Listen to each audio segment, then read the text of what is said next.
Hi folks, welcome to the Inside Line F1 podcast and Pits to Podium. Soumil here. I'm the host of The Driving Force on Disney Plus Hotstar, joined by Kunal Shah, the former marketing head of the Force India F1 team. And it's not a race weekend this time out, so we're trying to take out a little bit more time to figure out what exactly is going on with these two timeless F1 classics. One being a driver, the other being a circuit. And notice the description, right? Timeless, because they've been there for seemingly years. But suddenly it seems like that there probably is a reason why they could not be there for longer. And that's exactly what we're going to discuss.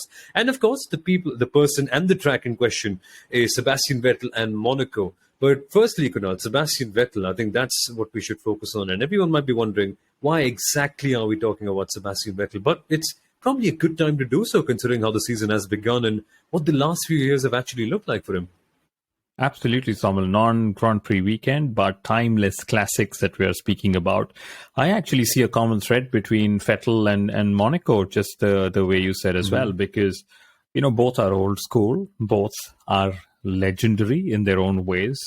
Both have had their time shining, in Formula One. We've seen some grand races from Vettel, and we've seen some very exciting or few exciting races in Monaco as well.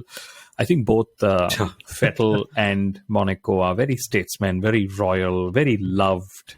Of course, the only thing is, Vettel is more subdued and to himself, whereas Monaco is very pomp and public, as I would say. But yes, I think both are relying more on past glory than present and maybe future possibilities to stay in Formula One. And let's focus on Sebastian Vettel, because my God, he's had the worst start to a season ever, right? He missed 2 races. Yeah. Australia was his first race last weekend. 3 crashes and spins. Very un-Sebastian Vettel-like. The team is out in support, saying we're not giving him the tools. And, former drivers are questioning, will he be motivated? Is this going to be the last season that we see Sebastian Vettel? And maybe you and I should just discuss what can become of Sebastian Vettel in 2022 and onwards. Yeah, that's such a good point, because it's not like he had a few spins and a crash in a good car, right? It was also a bad car that was extremely slow throughout the weekend.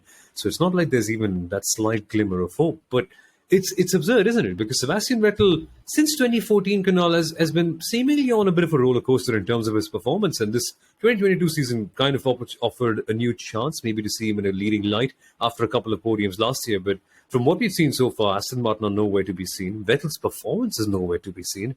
I just wonder what could happen next eventually. Because let's be honest, he has a contract, that's pretty clear. But would he want to drive? That's the most important part. I think he'd want to drive. The question is, which car would he like to drive? Yeah, exactly. And it may not be that British racing green car, even though it looks really sexy. I must say that, it's going to let's see how it all evolves in the whole Sebastian Vettel side of things this season. His legacy is now far overwritten from his dominant days in 2010 to 2013 that we saw them, the exhaust blown diffuser era, the Renault V8s that drove him in Red Bull Racing through those 4 titles. But like you said, the hybrid era, he's just not had anything which would, not a single season where one would say that was a Sebastian Vettel season that we would remember. Bear in mind, we've actually had a season where we remember Nico Rosberg, and then we, of course, remember Max Verstappen as well.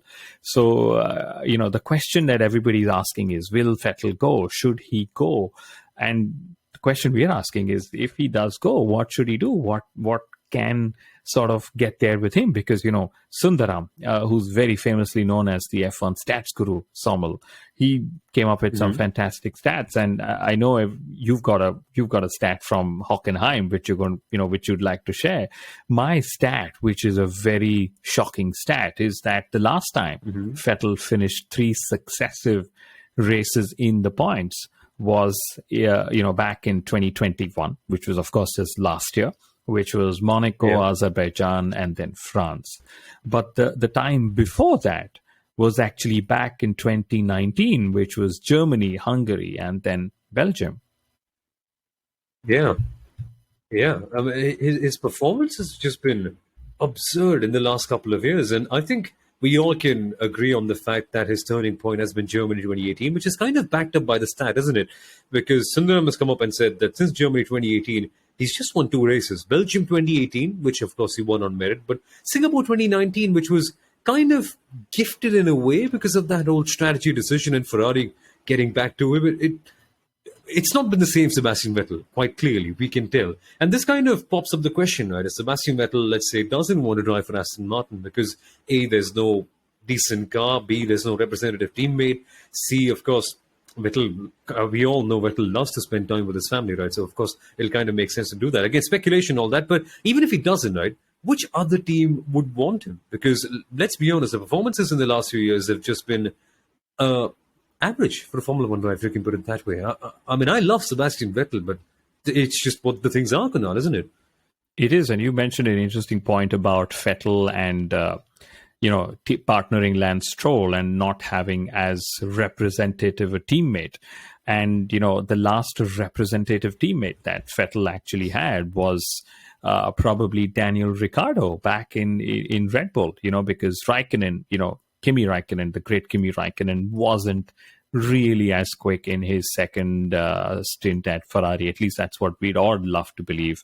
Then, he's had Lance Stroll as well. So I don't know if having a more competitive teammate would have actually motivated him further, Soumil, because it's been a while since, Vettel's been challenged as challenged in the same team as well. And you're right. Why would another Formula One team actually be interested in hiring Vettel, apart from the fact that, he's a 4 times Formula One world champion, much loved, very humble, very royal, all of that. But hey, that doesn't really make you quicker, right? Because otherwise Vettel would have been a little more quicker, I guess. Which is exactly what my entire question was about the Aston Martin driver lineup ever since the first couple of races last year, about what exactly are they trying to achieve here? Vettel isn't really the fastest anymore.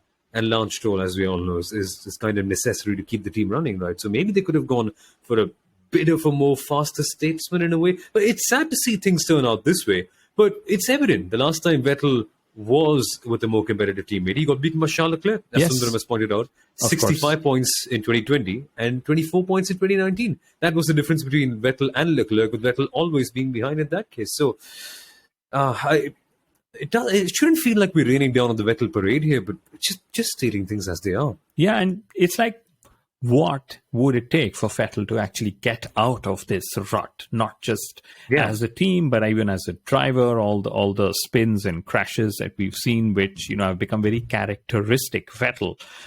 So not sure what can become, of it from here. But Soumil, since we're going to speak about Monaco, in a few minutes from now, I thought maybe Vettel should take over as the chief executive officer of Monaco, and then see how he can turn that circuit around for it to be able to host interesting Formula One races, given that he'd love to be a part of anything old school Formula One.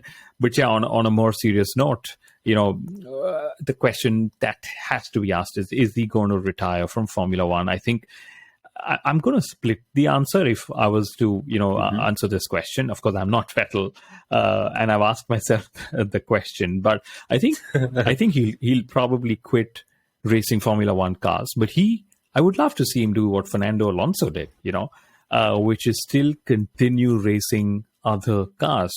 He loves driving. All these drivers in Formula One are not because they love driving Formula One cars. They love driving cars, and Formula One just happens to be one of the most technologically advanced, most challenging cars that, a human being could end up driving. So I'd love to see Vettel go down the Alonso road and say, you know what, I'm going to do the Dakar rally once because, hey, again, it's old school. We've anyway seen him, win the race of champions multiple times on various different tarmacs. So could he do rallying? Could he do rallycross?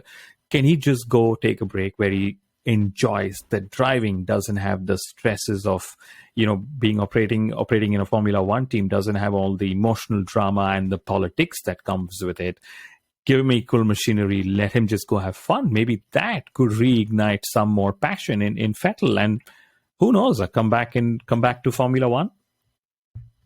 Maybe Vettel in the Clio Cup or something like that. Because another factor that will impact him is the calendar. Now, the calendar is immensely crazy. It's so crazy now that just a day or two before this recording, Pirelli reportedly were having trouble finding space for a tyre test. So, I mean, imagine how much better it would be if Vettel didn't have to spend all that time at the racetracks. But hey, that's just one aspect of it. But it's a bit sad how things are working out for Sebastian Vettel. But my final pitch for Vettel would be ambassador for Formula One. There just cannot be someone better. I mean, in terms of humanitarian aspect, in terms of what Formula One stands for, he's just the perfect person to embody the sport and to maybe go around spreading it. Perfect. I mean, that would be a match made in heaven, but only if he agrees with the stance that F1 is actually taking on its We Race As One campaign, because I doubt that there'll be some friction over there. I guess so. If there was one race I would have loved to see Vettel race in 2022, it would have been Saudi Arabia. And it's been a bit surprising. Nobody's actually gone and asked him what would he have done had he been in Saudi Arabia when that missile strike happened. But that's just how it goes. And let's just enjoy Vettel as much as we get of him, because it doesn't seem too likely that, he's going to continue unless that Aston Martin is up there fighting with at least the McLarens and the Alpines and giving Vettel to have some fun and giving him a reason to stay away from his family on such tight calendars, such long calendars, Soumil. So let's see how that goes. And, the question also has to be asked, would Aston Martin then replace Vettel with the Hulkenberg? Or given the brand that they embody and the brand that they represent, do they need a driver with the sort of credentials that Vettel comes with? And this is where the question was asked, saying, would Alonso then just jump ship to Aston Martin at some point? Of course, it's one of those silly questions. But at this moment, I think Aston Martin needs more than just their strong brand and lineage and heritage to attract a star quality driver, Soumil. Yeah, that's true. That's true. Even if they kind of let him drive the James Bond car, I mean, that probably isn't like the most attractive thing for any driver right now. They barely have a car. And I'll just say it in a Cyril Abiteboul tone. They need a driver and an engine. Sorry, I just kind of butchered that, but there's that. A driver and a car, but because Lance Stroll is just kind of not really working out well. But I think that's enough on raining down on Aston Martin and Sebastian Vettel. We can talk about a circuit that kind of now feels like the Aston Martin of Formula One. Beautiful, lovely, everybody likes it. But in terms of functionality, is kind of falling back behind Monaco Canal. And Romain Grosjean had a really good point about trying to make racing better at Formula One circuits. He said, why invest so much in the cars when we can just have wider circuits? Monaco obviously doesn't fit that bill. Sundaram's come up with a lovely stat, F1 Stats Guru. Don't forget to check him out, which says that on an average since 2017, there's only been 2 overtakes per race at Monaco. There's just a growing frustration among Formula One fans, including us for years, that Monaco just isn't fit for the purpose anymore. So my question is Monaco actually giving is Monaco actually taking more from Formula One than it's giving back? Because the heritage aspect of it, the marketing aspect of it, is it still as valuable as it was before? You know what, Soumil? I think people who are giving very clear, who are taking very clear sides on this whole Monaco discussion fall in 2 very distinct categories, in my view. First is those who have actually seen a Formula One car live around the circuit of Monaco, and those who have only seen it and heard about it on TV and podcasts and read about it, right? So to me, the discussion about Monaco seems a little baseless at this moment, because I'm one of those who will say, you know what, keep Monaco. It is still the crown jewel. It is still historic. It is still such a legendary circuit. But yes, can we try and see if we can make some changes to get Monaco to be more interesting? Because depending again on who you ask, I don't think the problem is the circuit. I think the problem are these cars, right? And again, whether it's the 2021 car or the 2022 car, just the fact that these cars are big and bulky and wide is what makes Monaco such a boring race. And, my favorite way to explain Monaco is that despite having all the elements to make it as unpredictable as possible, it still gives us a very predictable Grand Prix weekend. We have all the glamorous parties. We have those daredevilry pole position qualifying laps on a Saturday. And then we, more often than not, have a boring race on Sunday, right? Yeah. Which is pretty Monaco, I would say. So again, I still go back to saying it's not the circuit, it's the cars. And yes, we found ourselves in this situation. It shouldn't just be that we give Formula One drivers Formula E cars to go racing on that one weekend of the year, but it's about it's about making sure that Monaco stays on the calendar. Because another puzzling part for me, Soumil, is that Monaco's place in the Formula One calendar, and I don't just mean the physical date. I mean the emotion that it comes with. The crown jewel. This is where all the money's made. All the big celebrities are seen.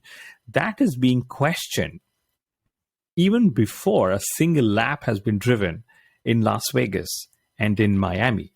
And suddenly, it's this assumption that Las Vegas and Miami will just automatically bring all the money and the celebrities and market Formula One as a very aspirational and a premium sport. So I think let's not just jump the gun, guys. Yeah, but you've got to wonder, Kunal, because Formula One now is a TV spectacle, isn't it? And we can't change the cars anymore. Formula One is clear that this is the direction we're going with. So we just can't go any other way. We are going for longer cars. We are going for wider cars. And yes, we've seen that Formula E cars can produce a much better show at this circuit. But if that's not happening, you've got to wonder if it's still fit for purpose. Because many times it has happened that cricket teams and football teams, and most notably American football teams, have kind of demolished their old stadiums and moved on because it just wasn't big enough for them anymore. Is Formula One too big for Monaco now in that sense? I mean, literally because of the cars, but also because at the end of the day, it's a TV spectacle. And one might wonder, well, it doesn't matter where they race so long as they produce a good show. And Monaco is consistently not making up for a good show. So I think that is one aspect, isn't it? I think what you're saying is very true. It also brings into focus what Toto Wolff just said a few days ago. He said, do fans watching on television really care where Formula One races, so long as there is entertainment, so long as there is good racing that happens? And I'll put it this way, that every circuit on the calendar is known for some certain characteristics. Like Baku, for example, is known for its really long, massive straights that end up having some sort of entertainment, and Baku being one of the more recent circuits added. If you speak to one of the old timers, Monza will always be known for the Parabolica and the Lesmos. Suzuka will be known for the S's and the Degners and the like. So to me, Monaco, of course, has its own corners as well, like the swimming pool section or the Raskas or something. But pretty much all of Monaco is what is the challenge for Formula One. It's not just one corner or the other. It's the very fact that you're racing so quick, so close to the barriers, especially in these big, bulky cars. So the challenge of Monaco, at least in my view, isn't something that is offered by any other circuit in entirety on the current calendar. So yes, we've got some high-speed circuits, street circuits like Jeddah that we just, sort of raced at, but it still didn't offer the kind of challenge that Monaco offers, with the whole circuit layout that it's got. So unless we are able to sort of bring that in elsewhere, I don't understand why Monaco's place is suddenly being questioned. And maybe actually, Soumil, this is a good time to ask, why is Monaco's position suddenly being put under question? And the obvious thing is the calendar is expanding. There are more races that are being placed in different markets around the world. So something has to give way. Somebody has to give way.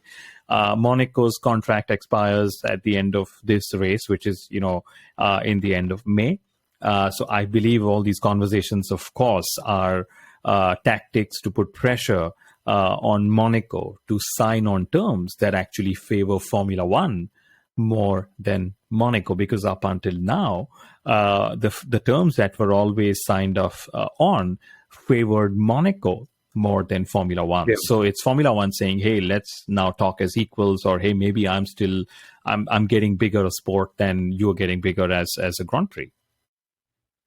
Yeah, that's a good point. But what I'm really interested to see is if we call Monaco the crown jewel, shouldn't we be doing more to make it feel like the crown jewel?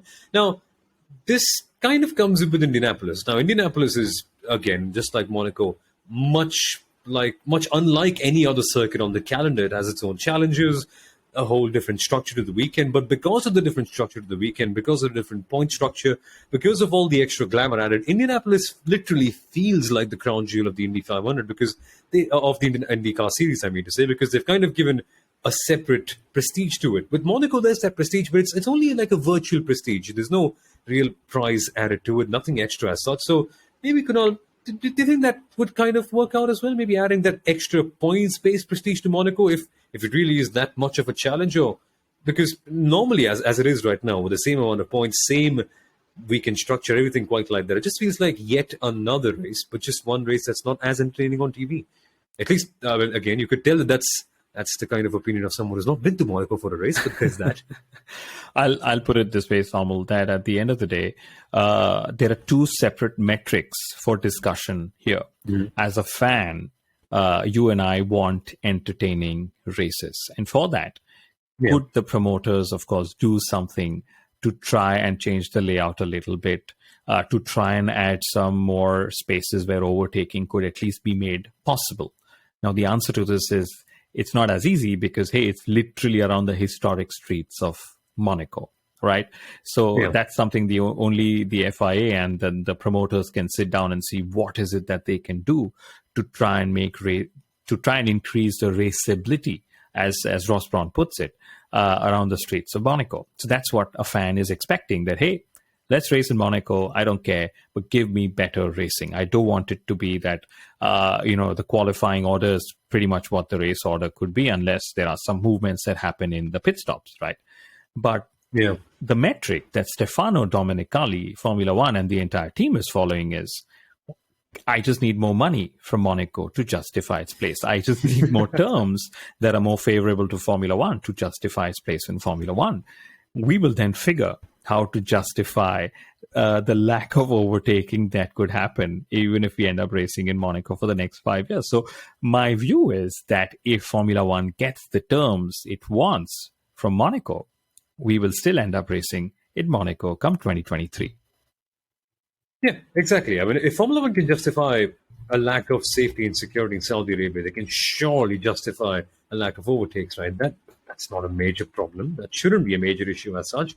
But I don't know, Kunal. I feel like this relationship with Monaco is a lot like the relationship with Ferrari, that Formula One and Ferrari just often tend to pull away in other directions and kind of look at their own self-interest. But at the end of the day, you can't imagine the sport without them. I don't think Ferrari and Monaco are ever going to go away, regardless of what the whole situation with the cars or the promoter or the racing is going to be like. But I just think that if we really want to make better racing in the long run, just make the cars smaller and maybe less wide and maybe more nimble and agile. Okay, I'm a 2000s Formula One fan, but there's that. But this new generation looks exciting. I think we should still judge Monaco on what's going to come up, and hopefully these cars can end up being good. And maybe that'll be a good litmus test of sorts, wouldn't it? Could be. And, since the new cars can't be changed, and knowing how Liberty Media's, had such a hands-on approach in changing things in Formula One, I would trust them to find a commercial solution that works for Formula One, as well as a sporting solution that helps get us good racing in Monaco as well. So I just hope that we see Monaco for several more years to come. I think that challenge is still, something that no other circuit offers, at least on the current Formula One calendar, Soumil. No, likewise. It is quite something in terms of the glamour, in terms of the whole weekend, in terms of the prestige. But I don't know, you just got to find a way to make it more entertaining, because then the association with Monaco becomes dud. Nobody's going to want to watch that. And that shouldn't be the case at all. But folks, that's just our thoughts on Sebastian Vettel and Monaco on the whole. What are your takes on that? And I know that you will have quite a few of those, because this is a bit of an incendiary-like topic that kind of will enrage quite a few flames. But folks, let us know your thoughts on social media. Leave a good rating for the podcast if you enjoyed what you heard in this past few moments. And of course, leave a good like, leave a share, whatever the good stuff you have to do on the internet. And folks, thank you for watching. Thank you for listening. And we shall be back with the Imola Grand Prix, Grand Premio della Emilia Romagna Grand Prix coverage right here on the Inside Line F1 podcast and Pitch the Podium rather soon. Bye-bye.